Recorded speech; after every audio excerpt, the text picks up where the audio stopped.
네, 화제가 된 이슈를 짚어보는 시간 이슈앤스토리입니다. 박상희 심리분석 전문가 양지열 변호사와 함께 이야기 나누겠습니다. 네. 어서 오세요. 안녕하세요. 자, 조금 전 리포트 보셨지만요. 여성가족부 현직 과장이요. 서기관입니다. 어제 주한 미국 대사관 정문으로 돌진을 해서 현행범으로 체포가 됐습니다. 이게 무슨 사건입니까? 네, 그렇습니다. 지금 이슈가 되고 있는 사건인데요. 어저께 이제 저녁에 일어난 일입니다. 7시쯤 어떤 차가 잘 달리다가 갑자기 방향을 틀어가지고 미국 대사관 철제문을 이렇게 들이받은 겁니다. 그러고 나서는 뛰어나와서 헬프 미, 나를 도와달라라고 얘기를 했는데 옆자리에는 여성이 있었다고 전해집니다. 여기까지만 전해졌을 때도 누가 저런 행동을 했을까 싶었는데 나중에 알고 보니까 이 사람이 여성가족부 소속 과장급 공무원 서기관이었다라는 거예요. 나중에 보니까 미국으로 망면하고 싶다. 나는 북한과 얽힌 사연이 있다라고 얘기했다고 하는데 그래요. 그 사정에 대해서 좀 사연에 대해서 듣고 싶다는 사람들 의견이 많았습니다. 네, 일단 경찰은 정확한 범행 동기를 조사하고 있다고 하는데요. 아까 리포트 보셨겠지만 굉장히 좀 술은 먹지 않았다고 하는데 횡설수설하는 모습을 보였거든요. 왜 그랬을까요? 일단 경찰에서 이제 경위 파악에 들어갔고 지금 이분은 주장을 하기를 북한과 관련돼서 5년 가까이 뭐 사장을 받았다. 그래서 내가 미국으로 갈 수밖에 없었다. 뭐 이런 주장을 하는데 많이 좀 앞뒤가 맞지 않아 보여요. 그러니까 공무원 신분에 5년 동안 사장을 받았으면 그래요. 국가기관이 정말 그런 일이 있었으면 5년 동안 그냥 살펴만 보고 있었을까요? 그리고 정말로 미국에 망명을 원했으면 저런 식으로 차량으로 이렇게 문을 들이받는 게 아니라 대한민국 서울에서 그냥 걸어 들어가도 갈 수 있는 데 아니겠습니까? 그러니까 뭔가 앞뒤가 안 맞는데 정확한 사실관계, 특히 이제 뭐 정신질환 여부나 이런 것들은 경찰이 이제 수사에 들어갔으니까 파악을 해야겠죠. 그렇군요. 자, 정신과 치료를 받은 전력이 있다고 알려졌는데 그거와 연관이 있다고 보여집니다. 그냥 얼핏 보기에는요. 그렇죠. 지금 이제 안 그래도 좀 정신과적인 문제가 있는 것이 아니냐라고 생각할 수밖에 없는데 전력을 보니까 정신과 치료를 받은 적이 있다라고 합니다.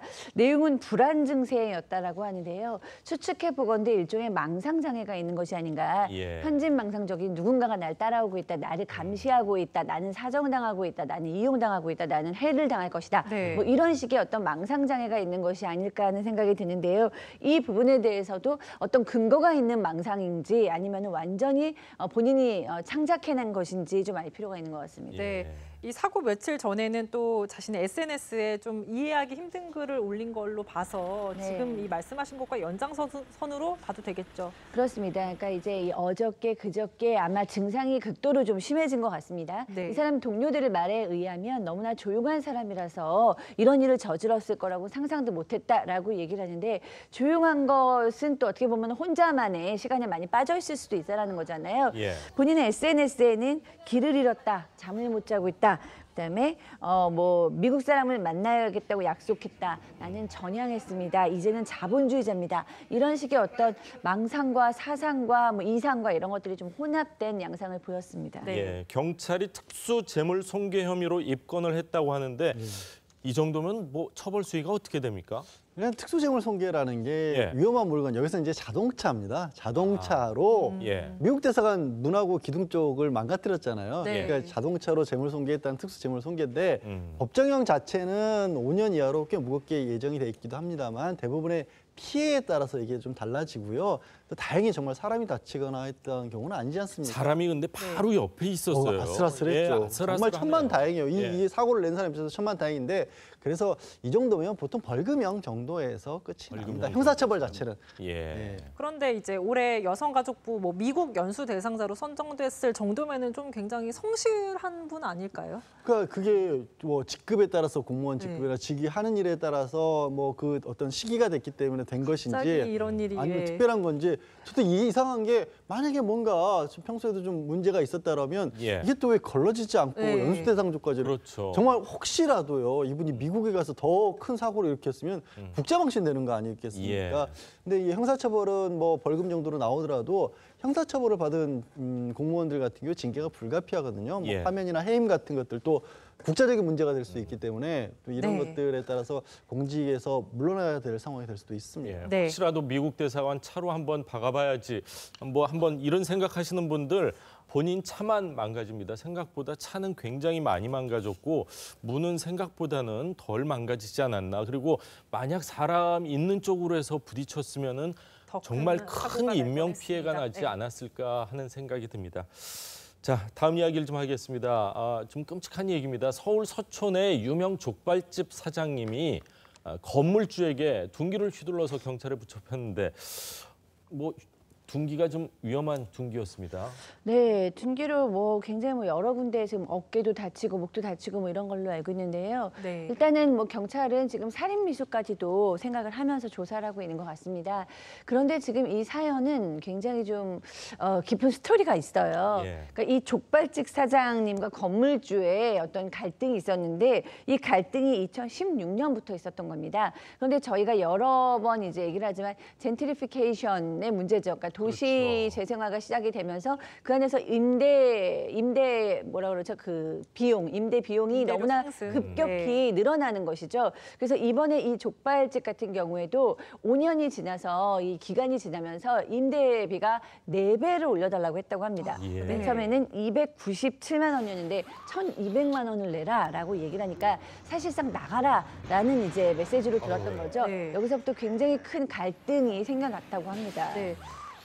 2016년에 건물주가 바뀌어서 이때부터 이제 임대료 문제로 갈등을 겪어왔고 또 이 갈등이 결국 살인미수 사태까지 불렀는데 근데 이제 사장님 입장에서는 월세를 갑자기 4배로 좀 올린다고 하면은 정말 좀 심장이 무너질 것 같은 그런 심정이 들기도 해요. 그렇죠. 이제 이런 겁니다. 이제 2010년 1월에 갑자기 건물주가 바뀌었고 그러면서 297만 원 내다가 갑자기 1,200만 원에서 월세면 네. 어마어마한 거죠. 타격이 진짜 있습니다. 그럼요. 여기에 이제 맘상모라고 맘 편히 장사하고픈 상인들의 모임, 그렇게 임대료 문제로 갈등을 겪는 분들끼리 모임까지 만들 정도로 이 현재 임대 건물주와 또 임대 들어가 있는 상인들 사이에 갈등 있는 곳들이 많은데 또 건물주 입장에서는 투자 가치라는 게 있기 때문에 그만한 또 비용을 지불하고 산 건물이다라는 거고요.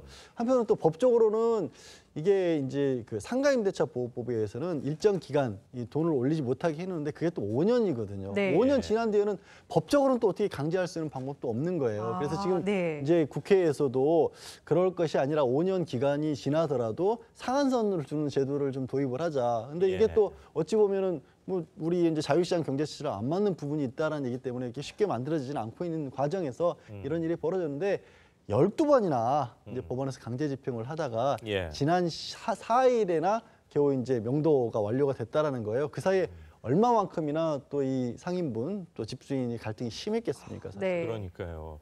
이렇게 서로 간에 정말 세입자와 건물주 간의 갈등을 해결하기가 사실은 쉽지만은 않은 일이라고 합니다.